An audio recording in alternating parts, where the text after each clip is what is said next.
Boa noite, irmãos e irmãs, sejam todos muito bem-vindos ao nosso canal.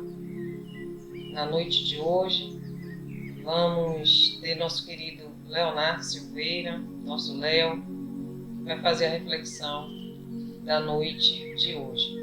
Antes de passarmos a palavra para o nosso irmão, façamos um centramento, sentemos comodamente, vamos vibrar pelo nosso planeta, vamos emanar energias de paz, de luz para o nosso planeta. Fechemos os nossos olhos. Vamos imaginar o nosso planeta sendo envolvido por todos nós, de mãos dadas, formando uma egrégora de saúde, de paz, de harmonia. Que dos nossos corações saia uma luz brilhante de amor, que se juntando a outros corações emanando essa mesma energia, possamos envolver a nossa casa, o nosso planeta, a grande casa de todos nós. Onde quer que tenha um coração em aflição, que possa ser tocado, possa ser acalmado por essa vibração. Muita paz, muita luz. Deixemos agora a palavra com o nosso querido Leonardo. Um beijo, muita paz. Olá, tudo bem?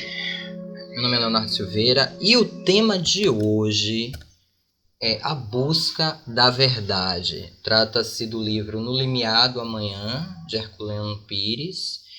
É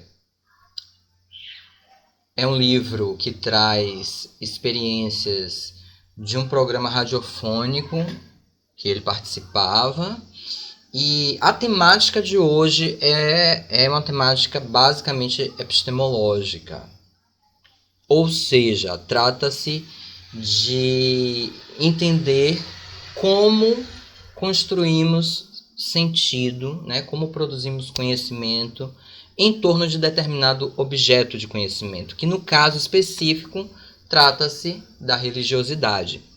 E esse capítulo ele começa com uma crítica de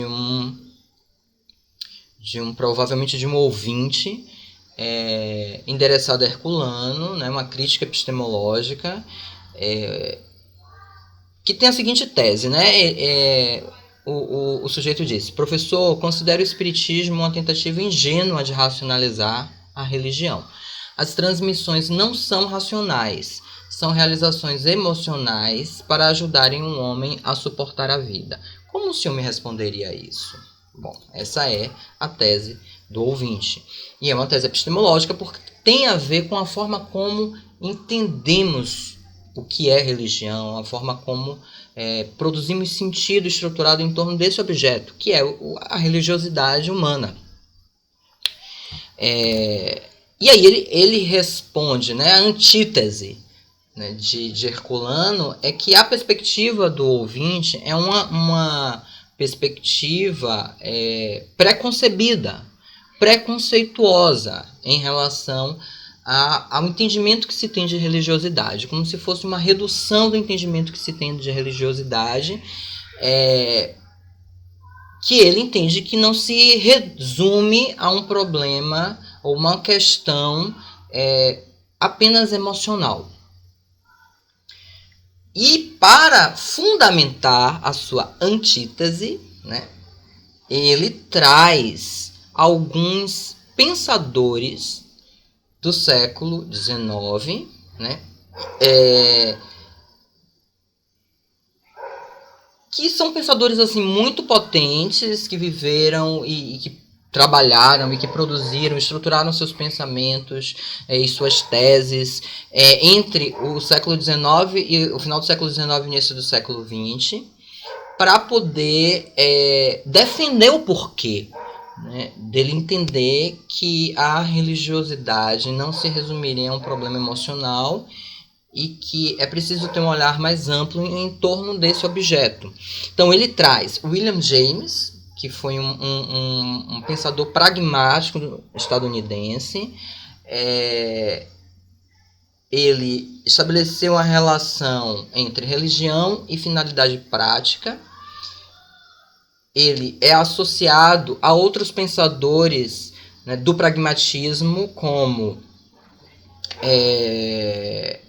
Charles Peirce e John Dewey, né, que são pensadores que fizeram parte de uma corrente filosófica e científica que buscava se apropriar do modo de produção de sentido científico para os objetos, levar o modo de conhecimento científico para os objetos sociais. Por exemplo, Dewey, ele foi responsável pelo que em educação se conhece, ele foi um dos responsáveis, ele liderou o processo a tentativa de transformação educacional, que no campo da educação é conhecido como a escola nova. A ideia era trazer os aspectos científicos para a escola, né, que o processo de aprendizagem escolar se desse a partir da base científica, do modo científico de se conhecer. O pragmatismo, ele buscou reduzir a distância que existia entre teoria e prática, então sempre numa perspectiva de que aquele conhecimento ele precisava ter uma ressonância histórica e social, tinha que ter a ver com as experiências vividas, né? Estabelecer uma relação entre a abstração teórica e o espaço vivido dos sujeitos aprendentes. Havia uma crítica muito grande ao currículo liberal, que é um currículo que vigorava na Europa, um currículo focado em disciplinas que davam conta da linguagem e disciplinas que davam conta do conhecimento da matéria. O currículo liberal é um currículo estabelecido a partir da filosofia grega, né, dentro do contexto da filosofia grega clássica. É um currículo considerado no século XIX elitista, porque tinha um alto nível de abstração, a maioria da população não conseguia adentrar nesse tipo de conhecimento, tinha grande dificuldade de se estabelecer uma relação de aproximação entre o conhecimento e a vida prática. Então, o pragmatismo, o positivismo, que são correntes que Herculano traz como forma de justificar o porquê que a religião tem uma função para além de reduzir a dor do sujeito diante das dificuldades e das impotências, né, da vida social, principalmente para a população mais pobre, que é submetida a uma série de impotências, assim, historicamente. E aí ele traz que são correntes que tentam fazer com que o conhecimento se torne mais concreto. Que o conhecimento se torne mais aproximado da realidade dos sujeitos. São correntes que buscam fundamentar e defender a ideia de que os princípios científicos são os melhores princípios para poder se produzir conhecimento e que esses princípios precisavam chegar na base da estrutura social, inclusive estruturar a vida social, e as relações sociais deveriam ser permeadas por esse tipo de lógica. O século XIX é um século em que a ciência ela consegue uma hegemonia assim, política muito forte. O século XIX é marcado por essa transição da lógica principesca, da lógica da nobreza, né, da aristocracia, para a lógica capitalista. Então é um século extremamente tecnológico, onde estava no auge já da segunda revolução industrial. A indústria começava a fazer parte né, das tessituras sociais de uma forma muito mais evidente, muito mais perceptiva. Existia um impulso pragmático, existia um impulso objetivista, mas, por outro lado, essas correntes teóricas também traziam à tona que a realidade ela não se dava só por questões racionais e objetivas, mas também através de processos de subjetividade, né? Mas, por outro lado, essa subjetividade sempre teria que ser permeada pela objetividade científica. A ciência ela faz parte de uma corrente de produção de conhecimento que começa com a filosofia grega na era clássica, que é uma corrente racionalista de pensamento. Não é à toa que a ciência ela começa a se estruturar no Renascimento, que é um período cultural e histórico que resgata o conhecimento greco-romano, né, que tenta reinserir o conhecimento greco-romano como o conhecimento pilar, um tipo de conhecimento pilar para a construção da vida social. Ou seja, a ciência ela é uma derivação dessa corrente filosófica racionalista. Só que a filosofia ela busca dar conta de objetos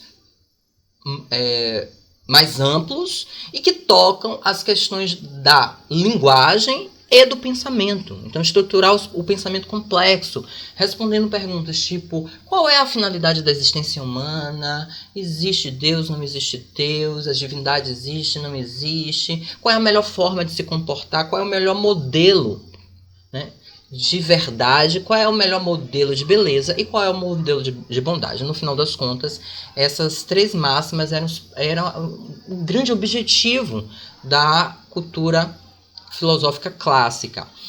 A ciência ela faz uma redução desse objeto voltado, basicamente, inicialmente, para dar conta dos objetos da natureza. Então, era uma corrente racional, né, que se estruturava a partir de indução lógica, um modo específico de se produzir, um método específico para se produzir conhecimento, mas para dar conta dos objetos da natureza e, né, da materialidade.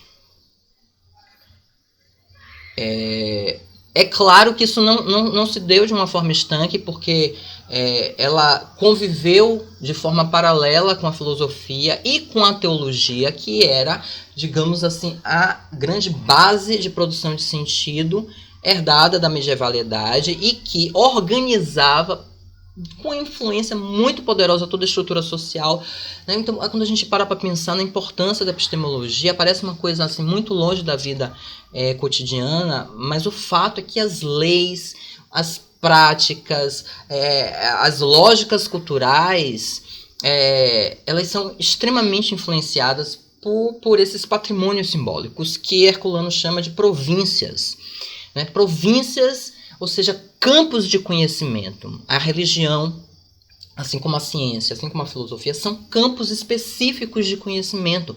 Cada um parteja de um modo muito específico de se produzir sentido. E que eles podem, em certos momentos, coincidir, contribuir um com o outro nessa busca por uma verdade que possa trazer benefícios à humanidade. E há momentos em que eles se chocam. Então o século XIX ele é muito marcado por essa polaridade entre uma lógica científica, mas que também é muito permeada, né, pelo objetivismo do capitalismo fabril, e, ao mesmo tempo, isso dialogar com uma teologia europeia que ainda era muito forte, que ainda ordenava as relações sociais, inclusive as políticas e as econômicas, as relações econômicas também com muita força, com muita potência. E há choques, né, de entendimento em torno de vários objetos entre o pensamento religioso hegemônico do período, que era a versão cristã do catolicismo ou do protestantismo, com a perspectiva científica. Não é à toa que o próprio espiritismo ele passa a ser codificado, estruturado e organizado no século XIX, que é o século dessa pungência científica, né, no sentido da ciência começar a ocupar um lugar de mais prestígio que a teologia.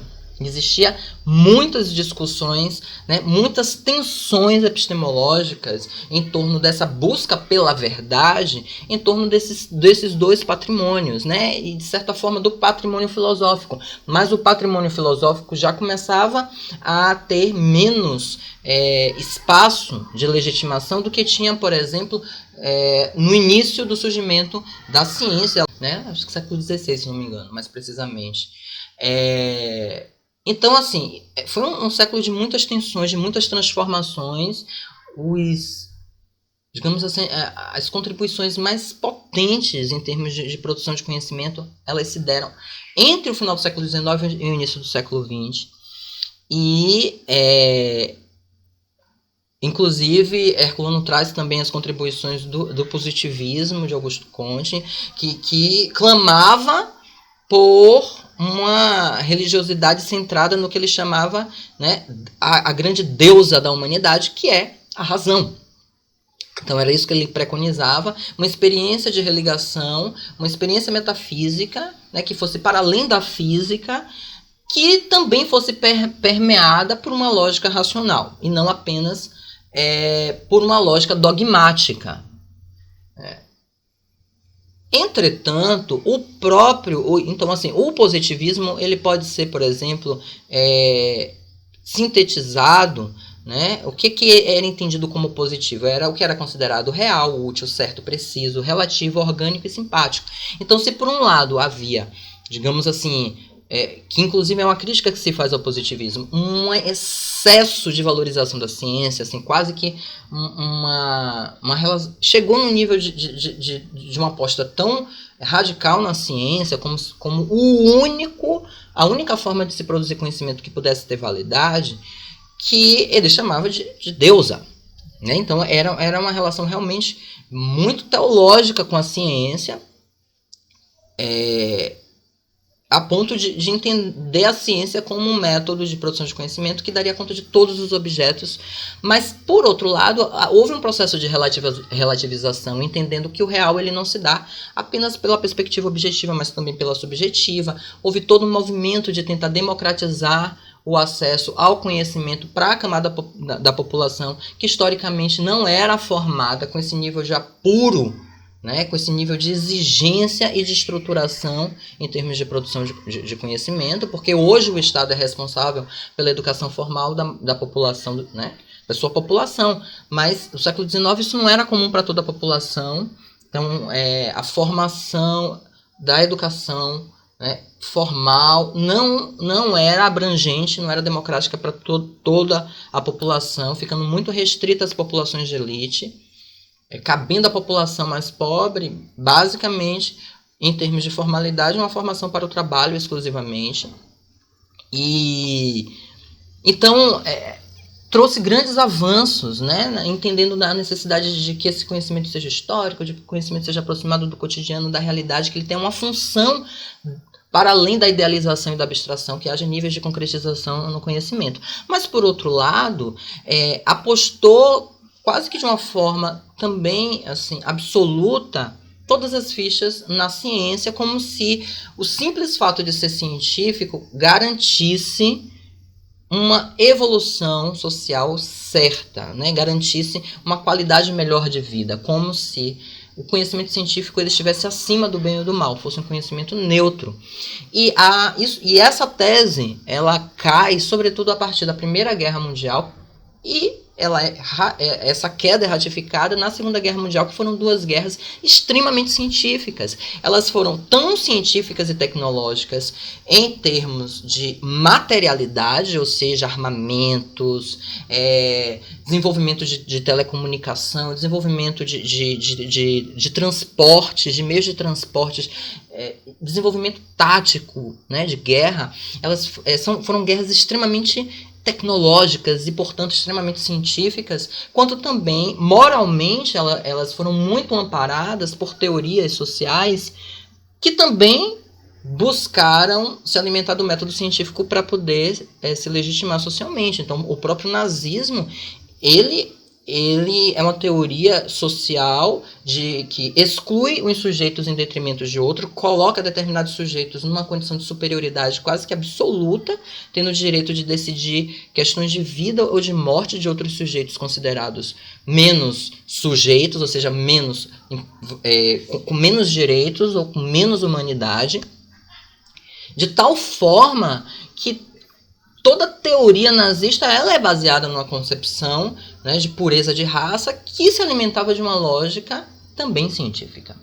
E todo o arsenal, né, de desenvolvimento social e tecnológico conseguido, né, até o início do século XX passa a ser utilizado, né, como instrumento de dominação.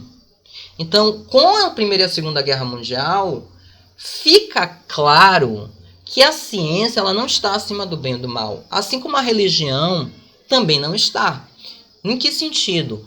Boa parte do combate que se fez, né, a perspectiva de religiosidade, que é o que fundamenta a crítica do ouvinte ao espiritismo, né, a partir do programa que Herculano, né, fazia parte, tem a ver com todo o histórico de opressão que se fez a partir de bases epistemológicas teológicas que definiam que uns sujeitos tinham mais direitos do que outros, porque uns foram escolhidos por Deus, etc. Então, assim, vários processos de dominação se deram e foram justificados ao longo da história por conta de axiomas ou de afirmativas, de verdades teológicas, né, de verdades religiosas. E isso a ciência, né, combateu ostensivamente, porque o próprio movimento de criação de um método de produção de sentido que não fosse teológico, né, que fosse estritamente material, tem a ver também com esse movimento político de desmontar os direitos considerados inalienáveis e que tinham como base a lógica da religiosidade da época, que era uma lógica absoluta, onde os reis, os ricos tinham poder e esse poder era visto como um poder divino. Eles nasceram naquela condição privilegiada porque Deus escolheu assim e, portanto, cabia ao restante da população aceitar essa condição. Era uma perspectiva que tinha todo um embasamento teórico, teológico, para justificar que determinados agrupamentos tivessem mais poder sobre outros. Então, a própria caça às bruxas se deu tendo por base princípios teológicos. E o século XIX ele é marcado excepcionalmente como um século que tenta desmontar toda a lógica de tradição europeia que se deu ao longo da medievalidade. Então, incluindo o modo de vida aristocrático, incluindo essa supervalorização do modo teológico de se produzir sentido e de se legitimar os direitos dentro dessas sociedades.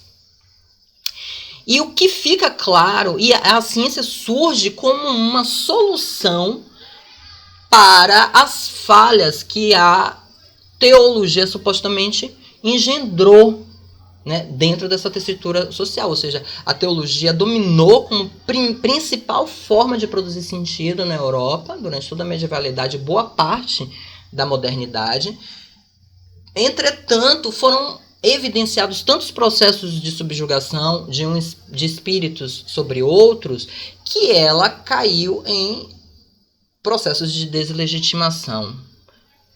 A ciência surge como uma resposta a isso, né? Uma resposta que tinha como objetivo garantir aquele princípio que começa lá na estrutura grega, né?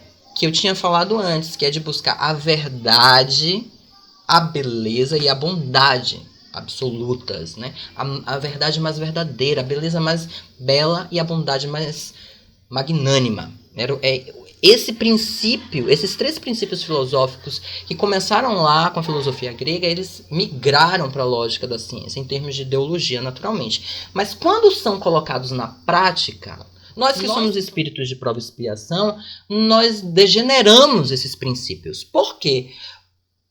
Porque o limite não está apenas na epistemologia, mas está na forma como o humano utiliza os modos de produção de sentido mais variados, como a religião, a filosofia e a ciência para, em vez de produzir socialidades mais justas, né, mais fraternas, mais amorosas, mais respeitosas, nós terminamos pervertendo esses princípios para produzir condições de prestígio de determinados agrupamentos em detrimento de outros. Então, no final das contas, o que Herculano tenta trazer nessa discussão é que o ser humano produz sentido e que existem várias formas de se produzir sentido.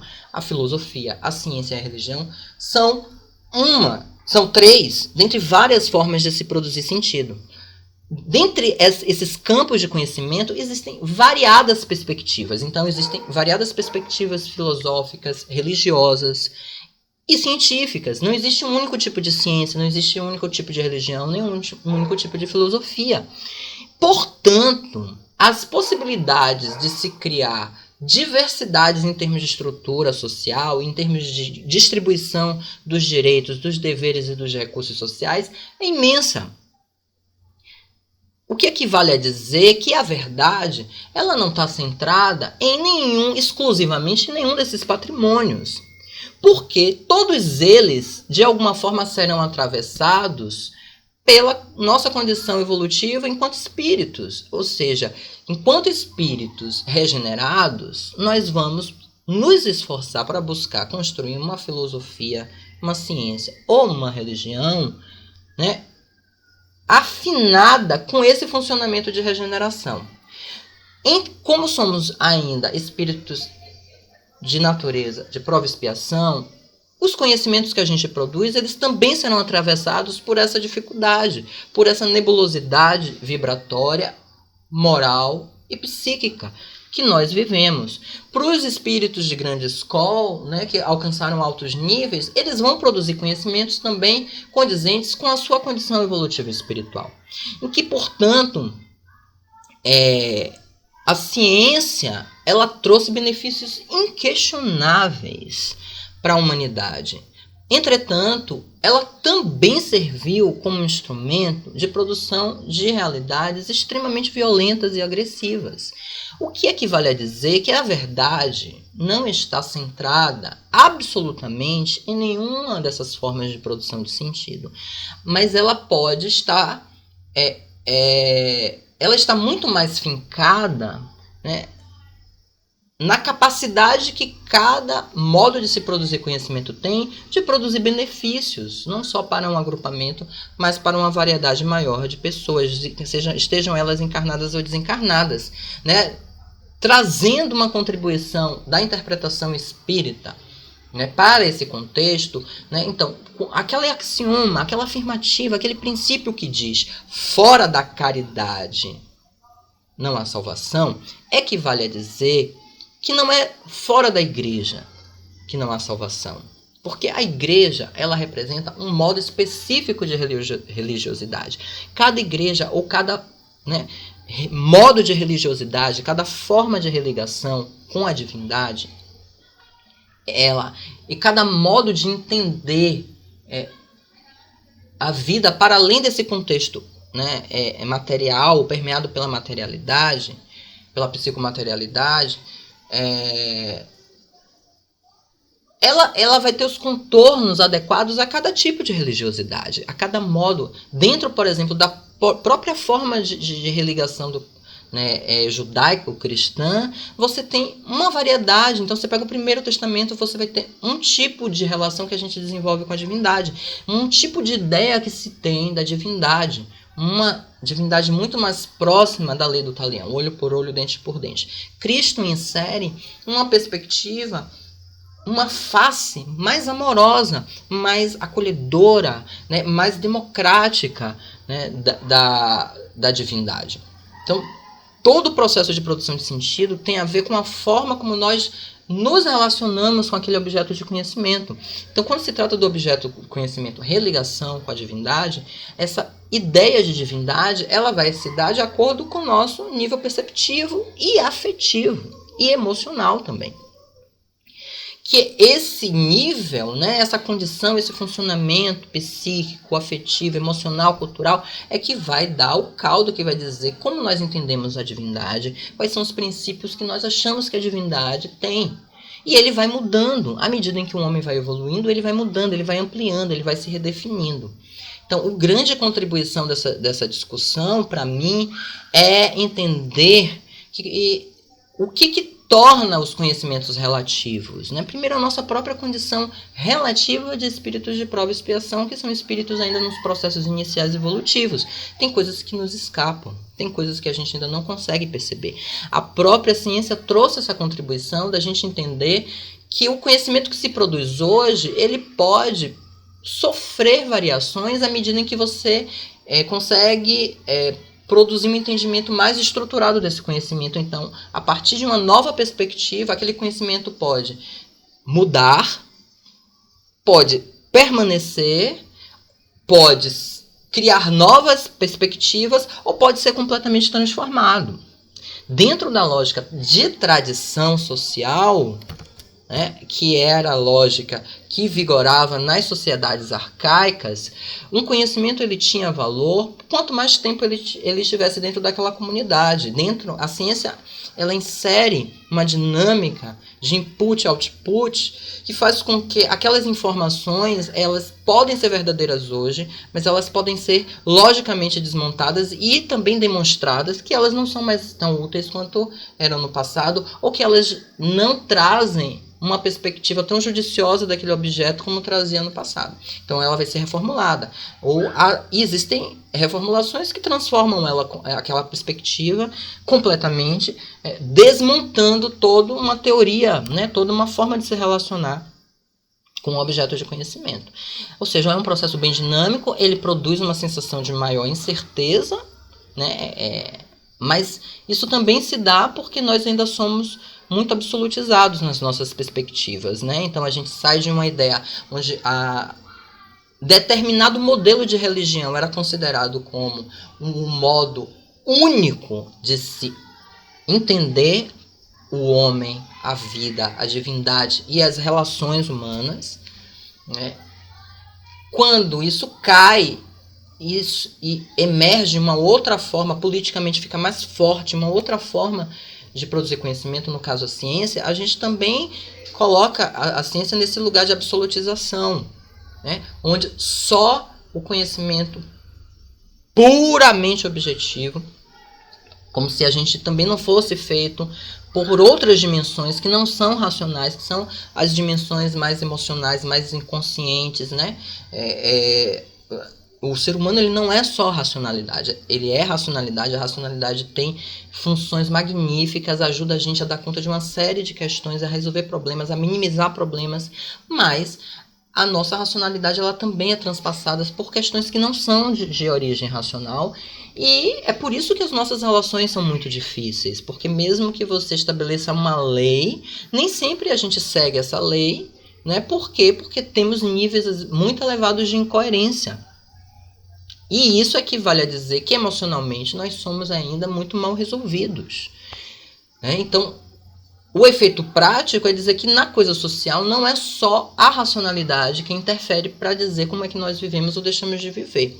Mas ela é muito importante para que a gente faça esse exercício de iluminação das nossas sombras. Mas a gente não pode desconsiderar que existem outras dimensões e que tem dimensões que a racionalidade não explica. Há níveis de relação de fé que a racionalidade que nós conseguimos alcançar hoje ainda não consegue dar conta, mas se dará conta a partir de outros patrimônios, de outras formas de se explicar a vida, né? E existe uma contribuição de Emmanuel em Pão Nosso que ele diz que para você avaliar se uma coisa é boa ou não é, você precisa não avaliar apenas, digamos, a experiência em si, mas os efeitos que essa experiência produz.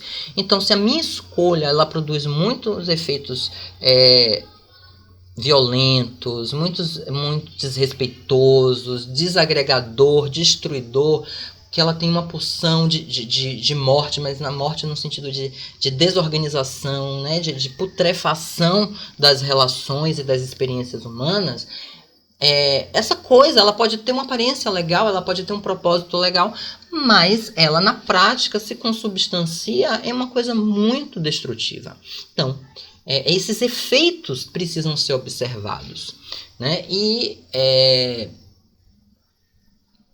que, por exemplo, a questão da caridade, ela é muito importante para que a gente estabeleça novas relações, mas ela precisa extrapolar essa perspectiva do interesse de cada sujeito ser caridoso ou não. Ela precisa, para que você garanta direitos efetivamente, né, ela precisa ganhar níveis de legitimidade, ou seja, ela precisa não só estar na lei, como que essa lei precisa ser, enquanto uma lei de governo político, ser efetivada para produzir aquele benefício para a população, independente de um grupo ter compaixão ou não.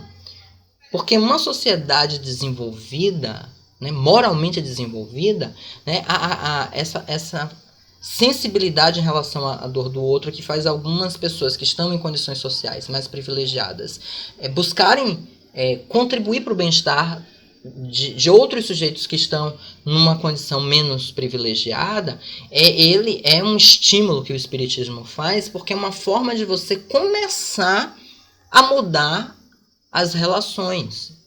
Vão deixar de ser hierarquizadas e vão deixar de ser egoístas para serem relações onde eu faço aquele exercício que Cristo nos convoca a fazer, que é me colocar no lugar do outro, ou seja, ter compaixão, né? Me colocar no lugar da dor do outro e fazer o que estiver ao meu alcance para minimizar essa dor. É o bom samaritano. É um exemplo concreto deste princípio, né? É um exemplo prático desse princípio. Mas isso precisa alcançar um nível de legitimação legal. Porque ter uma condição decente de vida é um direito que não pode ficar restrito a determinado grupo da população estar sensível ou não em fazer com que aquele direito se torne real e não apenas ideal, se torne efetivo.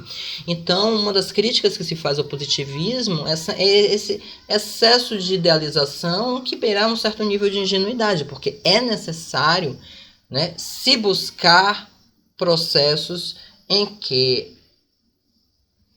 a lógica da caridade, que é fazer o outro que eu gostaria que o outro fizesse comigo, ela esteja nas leis que estruturam aquela sociedade e também que elas estejam nas leis internas que estruturam os sujeitos que compõem aquela sociedade. Daí a importância de se estimular esse exercício de compaixão.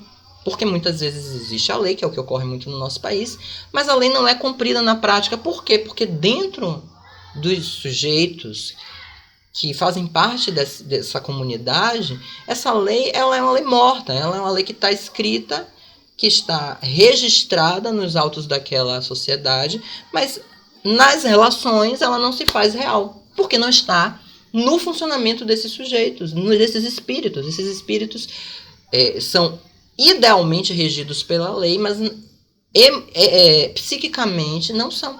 E na sua prática de relação, você termina não vivendo essa relação, né, de respeito, essa relação de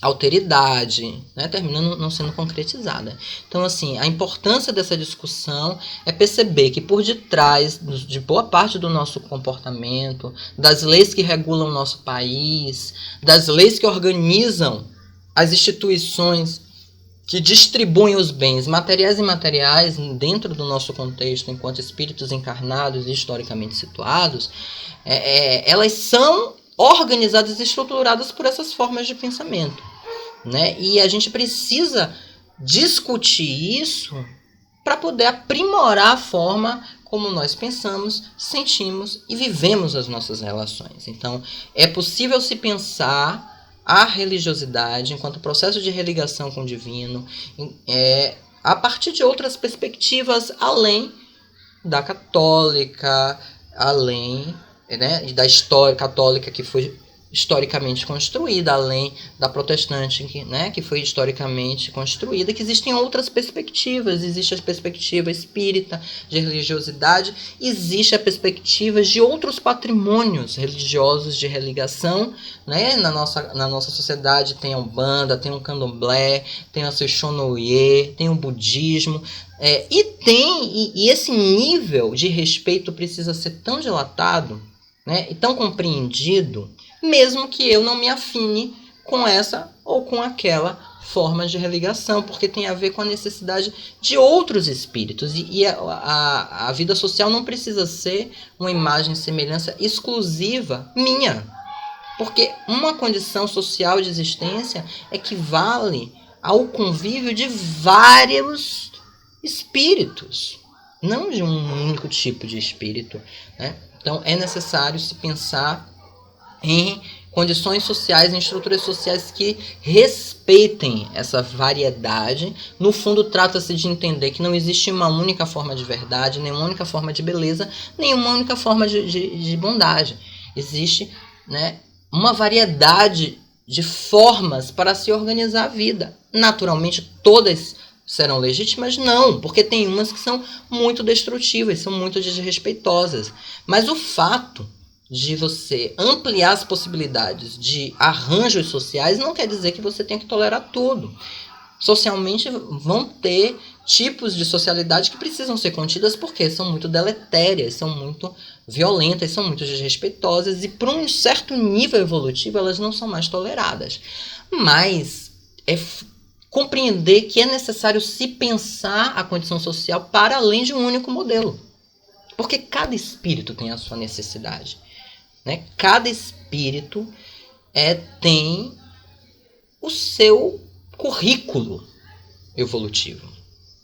E às vezes, determinado patrimônio religioso ou filosófico ou científico dá conta de determinado tipo de traço espiritual, mas de outro não dá. Então, é por isso que existem essas variedades. Elas precisam se respeitar. E qual é o limite entre uma e outra?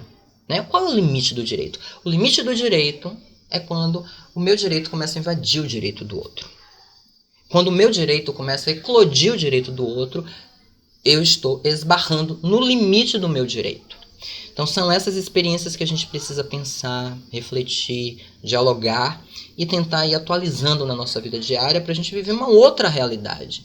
De fato, uma realidade onde as relações sejam pautadas por uma outra lógica, que não é essa lógica impositiva, né? Essa lógica que prevê uma única forma de produção de sentido, uma lógica que não respeita a diversidade, que não contempla a diversidade, que é característica básica, né, da pluralidade das existências.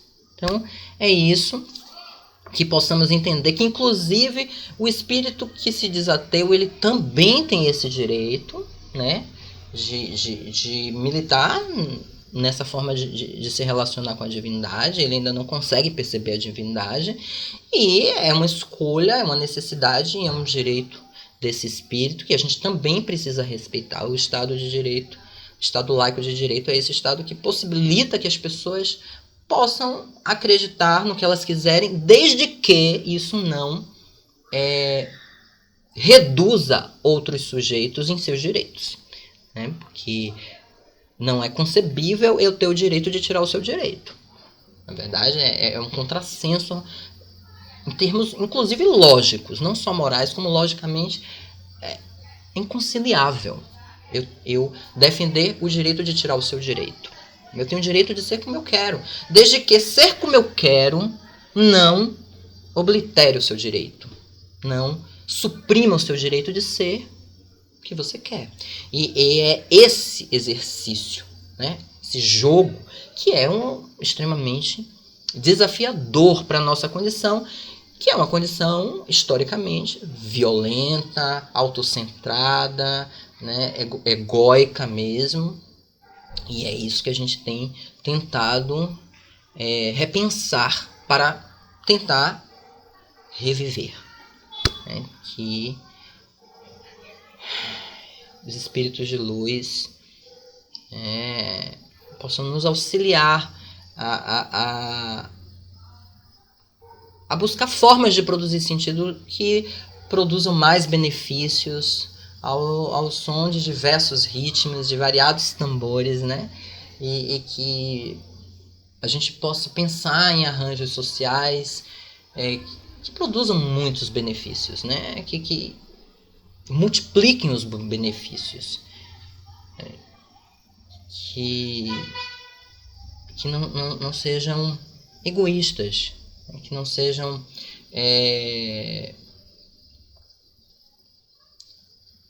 modelados por uma única forma de ser, de sentir, de pensar e de viver. Eu acho que a proposta dessa discussão é essa, é entender a importância, né, da forma como nós estruturamos nosso pensamento para legitimar as nossas práticas sociais.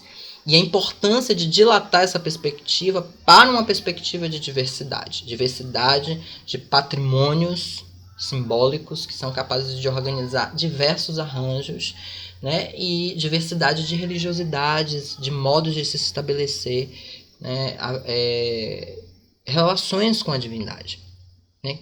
Como diz aquela música da nossa cultura popular: no céu são 7 estrelas, né? Na terra 7 os caminhos, todos levam a Deus camará. Por isso, eu nunca estou sozinho. Louvado seja o nosso Senhor Jesus Cristo. Louvado seja o nosso Senhor Jesus Cristo. Louvado seja o nosso Senhor Jesus Cristo e todos os espíritos de luz, né, que equivalem a essa energia crística, que são espíritos que afinam nos princípios da amorosidade, do respeito, da compaixão, né, e da bondade. Que assim seja. E agora, agradecendo essas belas reflexões do nosso querido irmão, que possamos refletir, colocarmos, né, em prática no nosso dia a dia. Vamos agora para o nosso atendimento espiritual, o momento do nosso passe. Para isso, solicitamos a todos novamente que sente comodamente,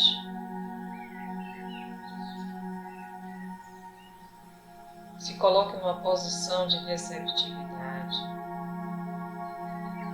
Tenho certeza que já, como nós sempre fazemos, separar a água, colocarmos uma garrafa de água, um copo d'água para ser fluidificado. E vamos iniciar o nosso passe, o nosso atendimento espiritual. Primeiro, fazendo o exercício da respiração. Inspiremos profundamente, calma, sentindo o ar entrando pelas nossas narinas, sentindo o ar saindo das nossas narinas. Vamos perceber o nosso corpo, o ar entrando e saindo. E acalma, relaxe, para que os irmãos atendentes espirituais encontrem em nós receptividade.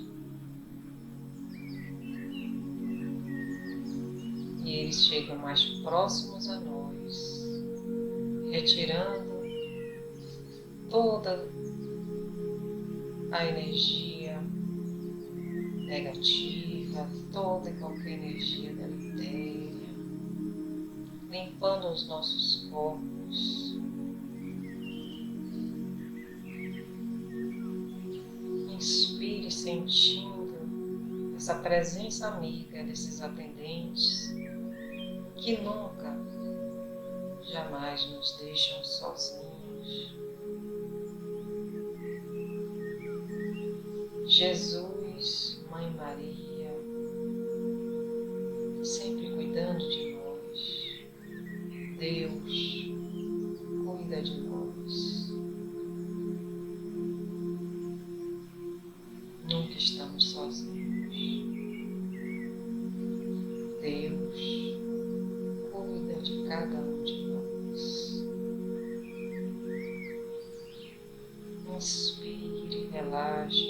nossos atendentes espirituais fazem esse atendimento com a permissão de Deus, conforme as nossas necessidades.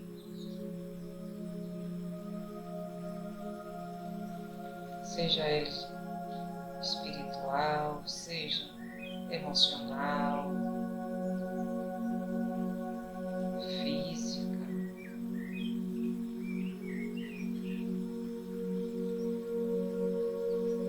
Entregues, respire.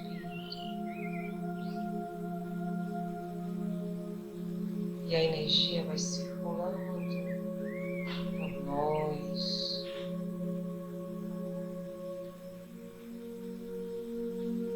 Vai passando por cada chakra nosso, cada chakra presente em nossos corpos, cada ponto energético.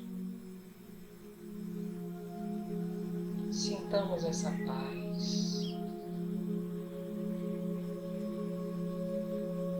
Sintamos essa paz. E assim, encerrando esse momento do passe espiritual, tão gentilmente, tão amorosamente trazido por esses irmãos atendentes fraternos, com a permissão de Deus, encerramos esse atendimento, esse encontro da noite de hoje, com votos de muita paz. Que o círculo branco da paz e da harmonia se feche e se expanda através de nós, e que a luz de Jesus e de Maria nos envolva, nos ampare e nos acalme, e nos dê dias de luz, dias de paz e um excelente final de semana. Até a próxima.